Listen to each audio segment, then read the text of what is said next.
예, 안녕하십니까. 이경입니다. 우선 또 오늘 두 번째 사고입니다. 제가 프로시딩에 실린 발표문이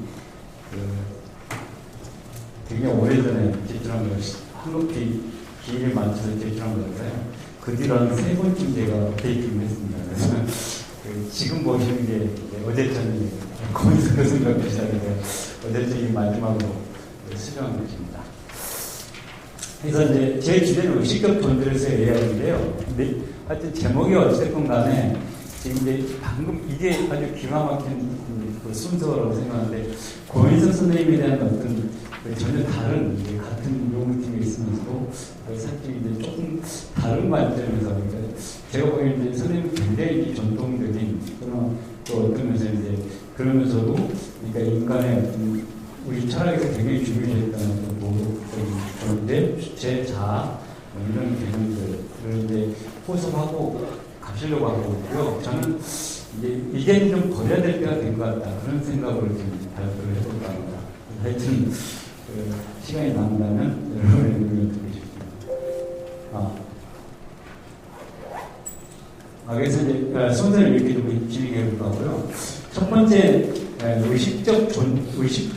의식적인 AI라고 했을 때 관련된 두 가지 질문이 있습니다. 그러니까 AI가 의식을 가질 수 있나? 이렇게 물어봤을 때 첫 번째는 AI가 인간과 같은 의식을 가질 수가 있나? 이런 질문이고요. 두 가지는. 두 번째 질문은 도대체 AI가 이제 이미 간다고 전제를 하고 AI가 의식을 간다면 어떤 종류의 의식을 가질 수 있나? 이건 약간 다른 거거든요. 두 번째는 이미 AI가 어떤 종류의 의식을 간다는 걸 전제로 하고 그랬을 때 그 의식의 구체적인 형태가 뭐가 될 건지 물어보는 그런 이제 질문입니다. 그래서 제가 이 두 가지 질문을 동시에 한번 다뤄볼까 합니다.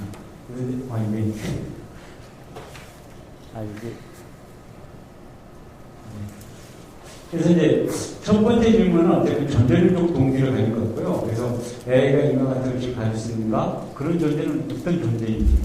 두 번째 질문은 이제 약간 방법론적 동기를 갖고 있는데요.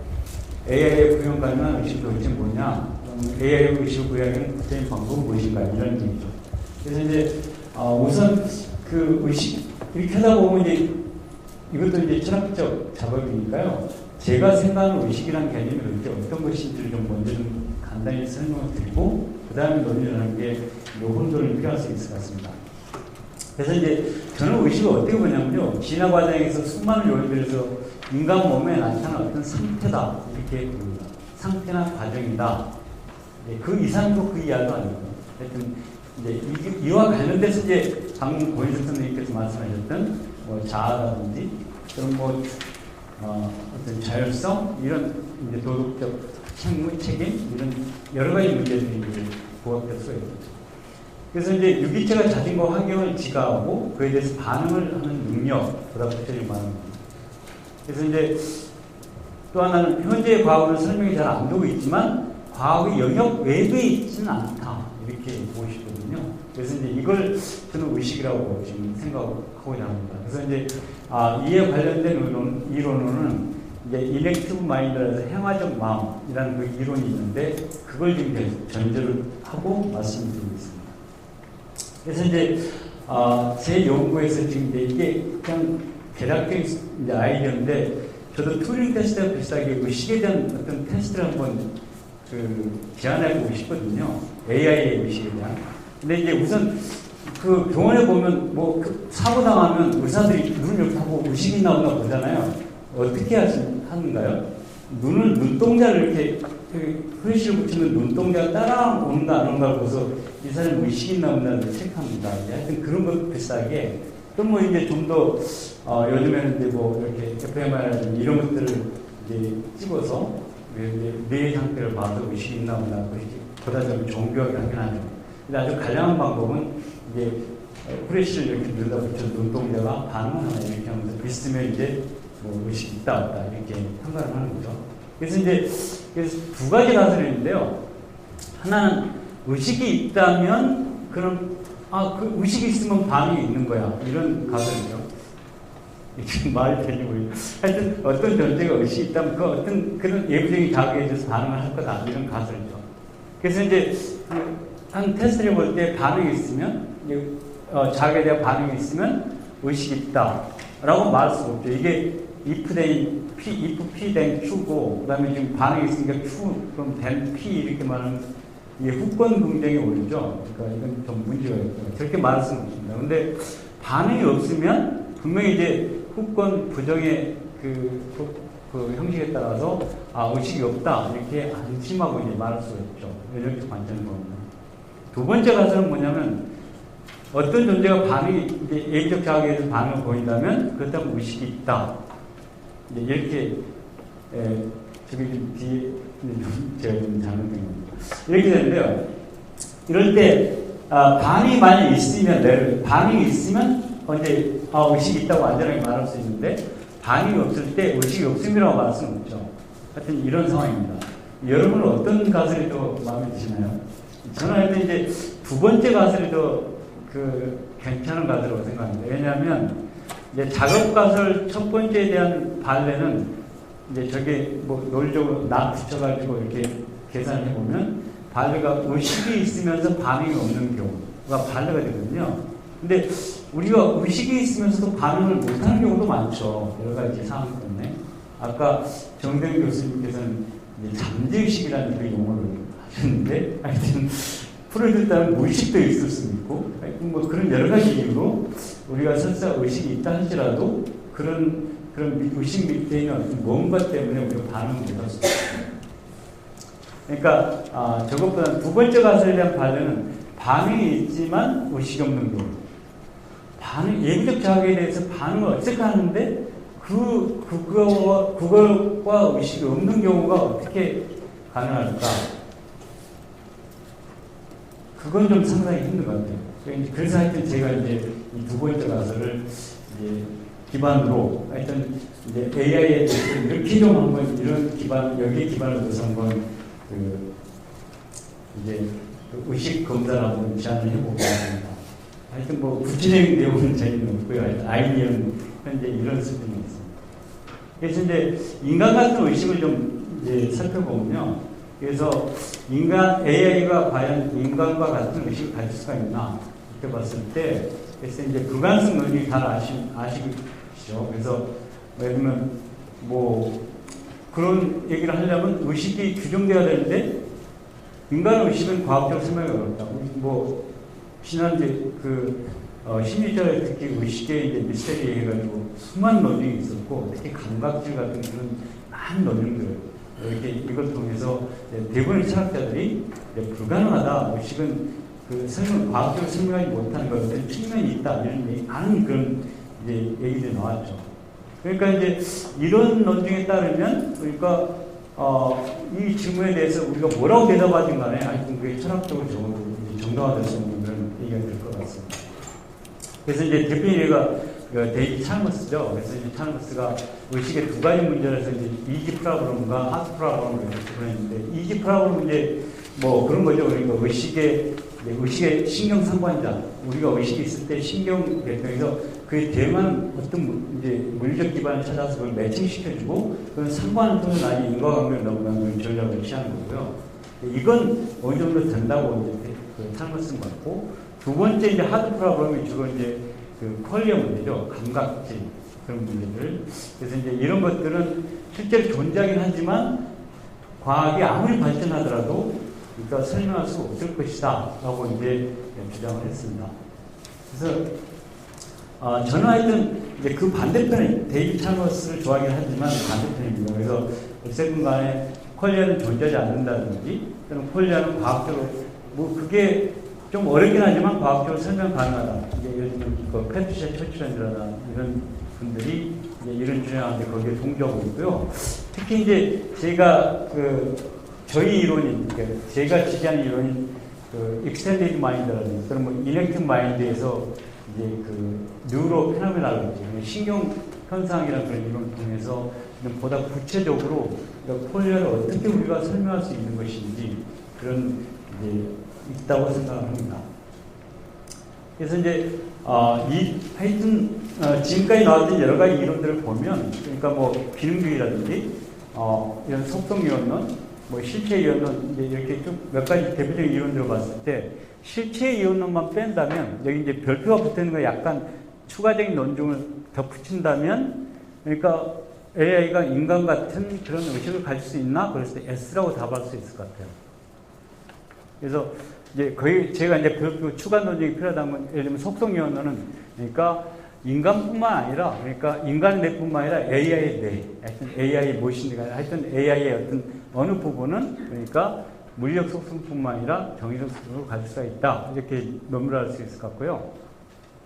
그 다음에 실체 이론론이 이제 유일하게 노라고 답을 할 수 있을 것 같은데 그 실체 이론론의 노라는 그 부정적인 답변이 성립할 수 있으려면 저도 이 두 가지가 분명히 그 논증이 돼야 될 것 같아요. 저는 왜 논증이 안 됐다고 보거든요. 지금까지 정대현 교수님도 그러시고, 그러니까 권인석 교수님도 그러시는데 이런 이분법을 당연히 받아들이고 그 틀 안에서 말씀하고 계세요. 근데 저는 이제 그 틀을 좀 이미 흔들리고 있다고 보고 그걸 좀 재점검해야 되지 않나 그렇게 생각합니다. 그러니까 정신과 물질 간의 관계 구분, 인간과 기계 간의 관계 구분, 그다음 의식적 존재와 무의식적 존재의 구분 이런 것이 있다고 전제하고 그것들 간의 어떤 매칭을 시키는 거죠. 아, 인간은 정신이 있고 의식 존재고 기계는 물질이고 무의식 존재 이런 아주 단순한 나이반 그 이제 등식이긴 하지만 이런 식의 매칭을 시키면서 그러니까 그러니까 기계는 아예 이제 원론부터 이제 우리의 언급이 안 된 그런 것이 되지 않을까. 그렇게 되고 있다고 저는 생각합니다. 그래서 이건 이제 하여튼 그러니까 저는 이제 하여튼 설명적 간극이 있긴 한데 현재로서는 이제 어쨌든 간에 AI가 인간 같은 의식을 가질 수가 있다라고 이제 보고자 합니다. 그래서 이제 그렇다면 AI가 어떤 의식일까? 이제 그럴 때 그 AI가 갖고 있는 의식은 도대체 어떤 의식이냐? 또는 AI의 의식이 가질 때 굳이 인간과 같은 의식을 가질 필요가 있는가? 거기에 대해서 이제 S, 노라는 또 답변이 가능하겠죠. 그래서 인간과 같은 의식을 AI가 가질 수 있다. 이걸 지지한 이론들은 제가 보니까 이제 뭐 복수 구현 가능성, 그럼 앤디 클락과 데이비드 찰머스가 주장하는 그 동동성 원리, 그다음에 이제 제가 아까 말씀드린 그 이넥티브 마인드와 관련된 이넥티브 AI를 주장하는 짐 캐 이런 분들이 제시한 이론이 이제 인간과 같은 의식을 AI가 가질 수 있다라는 걸 이제 지지한 이론 같이 보입니다. 그래서 이제 뭐 복수 구현 가능성은 제가 시간 관계상 좀 생략을 하겠고요. 하여튼 이제 굳이 이제 이 논변을 제가 동원한 것은 이걸 만약 우리가 받아들인다면 인간 같은 의식은 AI한테도 구현 가능하다 이렇게 볼 수가 있겠죠. 그 다음에 이제 동등성 원리는 그러니까 이게 원래 이제 그 익스텐디드 마인드 시어리죠. 그러니까 인간의 마음이 몸의 경계, 그러니까 두뇌나 몸의 경계를 벗어나서 환경 안에서 환경 너머로도 확장 구현 가능하다 이런 이제 주장인데요. 그러니까 만약 이게 동등성 원리를 받아들인다면 인간의 의식이 AI한테도 그러니까 내가 인간이 아닌 다른 환경 속에 있는 다른 어떤 그런 존재인 AI한테도 실현 가능할 것이다. 이렇게 이제 원론적인 그런 주장이 가능할 것 같습니다. 물론 이제 그게 어떻게 구현 가능하냐? 그건 이제 공학적으로 여러 가지가 밝혀져야 되겠죠. 그러긴 하지만 일단 우리는 논리적 가능성을 좀 일단 따지고 있는 거니까요. 그런 것들은 충분히 가능하다고 보고 있습니다. 그래서 이제 저희 입장이 행화주의 입장에 따르면 이게 이제 발라든 톰슨, 로시가 그 기념문제를 쓴 1991년에 쓴 그 책에서 나타났고 그 이후에 뭐 알바 노웨라든지 이제 에반 톰슨 작품에서 계속 이제 제시되고 있는데요. 어쨌든 생물학적 관점에서 이제 자기 생성, 오토포이시스나 좀 현상적 관점, 심지어는 불교적 관점을 끌어들어서 이제 굉장히 그러니까 뭐 철학적으로 봐도 그러니까 제가 보기엔 하여튼 그러니까 단순히 너무 그 사이언스적인 그런 이론이 아니라 굉장히 철학적으로도 그러니까 오리엔트된 그런 이론으로 보입니다. 주안점 뭐냐면 이게 인지라든지 또는 마음이라든지 의식이라는 것은 하여튼 뭐 그와 관련된 것들은 그러니까 체화된 액션이다. 그러니까 행위로 보는 거죠. 행위와 연관시켜서 그러니까 그 인지를 파악하려는 것이고요. 그다음 퍼셉션 같은 거, 지각도 그러니까 액팅의 그러니까 그 행위의 한 방식으로 보는 것이죠. 그러니까 우리가 굳이 움직이고 이렇게 뭐 하는 것은 그러니까 그게 그러니까 어떤 물건을 제대로 보려고 하는 것이죠. 그러니까 시각을 달리하면서 그러니까 그걸 제대로 보려고 하는 그런 것들. 그런 걸 통해서 그러니까 우리의 인지가 그러니까 단순히 추상이 데카르트의 난 생각한다가 고로 나는 존재한다 이런 식으로 그러니까 그 디스엠바디 그러니까 전혀 어떤 몸과는 유리된 이제 구분된 그런 순수한 직접 어떤 그런 비물질적인 어떤 그런 과정 또는 그런 것이 아니라 그러니까 의식 또는 뭐 정신, 마음 이런 것들도 그러니까 우리의 몸 또는 행위, 몸을 통한 또는 행위를 통해서 구체화되고 실행되는 그런 과정이나 상태다 이렇게 보자는 것이죠.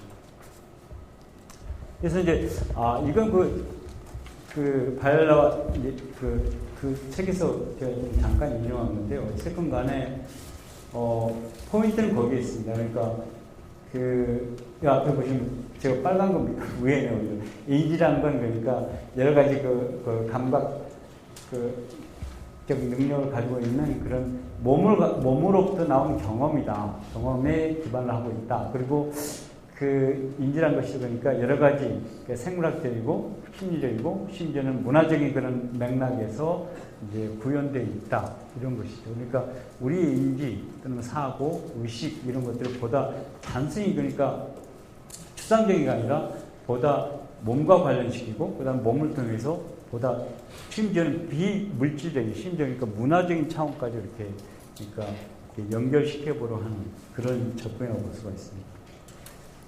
그래서 이제 이걸 좀 더 그러니까 AI로 확정시키면요, 이제 연결시키면 이제 엠바디드 AI라는 게 그런 명칭이 나오는데요. 이 주장은 뭐냐면 컴퓨터와 그러니까 로봇은 전혀 다르다는 것이죠. 그러니까 지금 우리가 지금까지 제가 보기에는 말한 것들은 그냥 컴퓨터에 구현된 AI고요. 그 컴퓨터는 적어도 지금까지 컴퓨터는 돌아다니지 않죠. 가만 놔두면 여기 있고 그러는데 그러니까 그러면서 컴퓨터죠. AI는. 근데 그러니까 이 주장은 지금 뭐냐면 그러니까 진짜로 지금 엠바디먼트 된 그런 상황이 맞다면 그렇다면 컴퓨터는 그러니까 컴퓨터가 제대로 환경 속에서 돌아다녀야 된다는 것이죠. 그러니까 로봇이 돼야 된다는 얘기입니다. 그러니까 이 AI는 그러니까 컴퓨터에 기반을 두고 있는 게 아니라 물론 컴퓨터를 기반을 둬야 되겠지만 움직일 수 있는 운동 능력 그러니까 로봇이 돼야 될 거다. 그러니까 단순한 컴퓨터와 로봇은 구분을 해보자. 이런 것이 이제 엠바디드 AI 그 주장이고요. 또 하나 그게 좀 더 이제 그 구체적으로 나타나는 게 이넥티브 AI입니다. 아까 말씀드린 듯이 이제 이건 AI와 이넥티브가 합해져 있는데 뭐 짐케라고 지금 그 스웨덴인가요? 스웨덴 이제 그 철학자 겸 인지과학자인데요. 통해서 최근에 활발히 이제 주장이 되고 있습니다. 그래서 이제 이 짐케가 같이 이제 다른 저자와 같이 제시한 그런 이론을 보면 그러니까 그 엠바디된 그러니까 체화된 그 수준이 이렇게 쭉 이렇게 나타나 있습니다. 아까 고인석 교수님이 그러니까 자율성을 이렇게 쭉 4단계, 명단계로 쭉 나누셨듯이 여기도 마찬가지로 그러면 4단계로 나누고 있는데 지금 보시면 아시겠지만 점점 밑으로 내려올수록 그러니까 뭐냐면 유기체적인 진짜 단순히 유기체적으로 보일 뿐만 아니라 실제로 유기체이면서 얼라이브 해야 된다 이렇게 요구하고 있거든요. 이 말은 뭐냐면 그러니까 거의 인간처럼 이제 똑같이 일해야 된다는 얘기죠. 유일한 방법은 뭘까요? 한 가지 간단한 방식은 그러니까 공과기계에 나오듯이 사이버가 되는 겁니다. 그러니까 기계를 인간과 결합시키는 것이죠. 그 방법이 한 가지 좋은 방법이에요. 물론 다른 방법도 있는데 우리가 지금 현재 우리가 이제 나타난 그런 걸로 보면 사이버가 이걸 구현시키는 한 가지 좋은 방법이라고 생각되고 있습니다. 이제 이건 제가 좀 생각을 하겠고요. 마지막으로 이제 당위적 고찰을 좀 해보겠습니다. 그래서 도대체 AI가 의식이 굳이 인간과 같을 필요가 있냐? 그러면 같아야 돼. 좀 같을 필요가 없어. 이렇게 말하는데 여러분 입장은 어떠신가요? 이제 그럴 때 여기서 고려해야 될 게 뭐냐면 왜 AI 의식이 제한한 건의를 하고 있죠. 그 전에 스탑을 시키자고 얘기를 하고 있습니다. 근데 그게 과연 될지 어떨지는 모르겠는데, 하여튼 저는 만일에 이제 그게 그런 것들이 불가항력적으로 그런 방향으로 흘러가게 돼 있다면 우리가 취할 수 있는 한 가지 방식은, 그러니까 그 우리의 연구 방향을, 그러니까 가능하면 AI 연구할 때 의식적인 우리 인간과, 그러니까 너네는 우리하고 달라 뭐 이렇게 얘기를 해버리면 걔네들이 그러니까 우리와 같은 식으로 생각하고 의식하고 판단 내리고 행위하고, 적어도 그런 존재로 만드는 게 좀 더 안전한 전략이 아닐까 그렇게 생각합니다. 그래서 이제 마지막으로 그래서 저는 이제 종합의식이라는 걸 좀 생각을 해보고 싶은데요. 그래서 이미 종합적인 신세틱 그 인텔리전스라는 개념이 나와 있죠. 인간지능과 기계지능을 합한 그런 개념으로 이제 그 종합지능이라는 말이 나와 있는데요. 좀 그걸 좀 확장해서 종합의식으로 좀 이렇게 그런 걸 좀 생각해 봐야 되지 않을까. 그래서 이제 그 트랜스후머나 뭐 포스트후머의 의식을 이런 제가 말씀대로 이런 방식으로 종합적인 의식을, 그런 존재들이 갖고 있는 의식을, 그러니까 인간과 같은 그런 의식을 갖고 있는 존재로 이렇게 유도하는 게 어떨까, 그런 생각을 해봤습니다. 네, 이것을 제 발표를 마치겠습니다. 감사합니다.